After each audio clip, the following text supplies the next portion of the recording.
1 year later, Chris Rock addresses the Will Smith Oscar slap. 1 year after the slap that rocked the 2022 Oscars, the whole mess is back in the news. At last year's Oscars, Will Smith slapped Chris Rock live on camera, in a moment that instantly became all anyone could remember from the night. Now, Rock is addressing the slap publicly for the first time in his Netflix special Selective Outrage.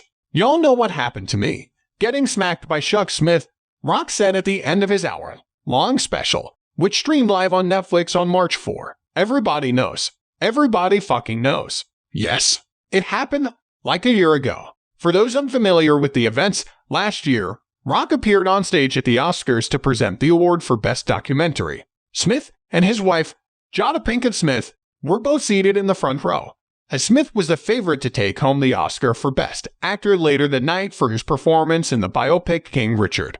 As Rock worked the crowd in the lead-up to presenting the award, his attention seemed to snag on Pinkett Smith, who was wearing an army green gown and whose head was shaved following a diagnosis with alopecia. As the camera cut to the Smiths for their reaction shots, Will could be seen laughing, but Jada looked deeply unamused. Rock went back to his presentation, and then seconds later, Smith marched onto the stage, slapped Rock in the face, and returned to his seat. "Keep my wife's name out your fucking mouth," Smith shouted from the audience.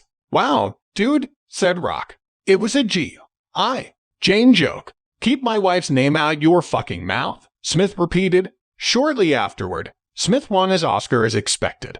The fallout was explosive. The Academy swiftly issued a statement condemning Smith's actions and making the claim that he was asked to leave the ceremony and declined. Within days, Smith resigned from the Academy. A few months later, the Academy announced that Smith was banned from attending the Oscars for the next 10 years. Smith himself has spent the year on an apology tour of sorts. He issued a YouTube apology to Rock, and when he began promoting his new Civil War film Emancipation this fall, he made a point of displaying his contrition for the slap during nearly every interview he did. Rock, however, has avoided addressing the slap in public until now.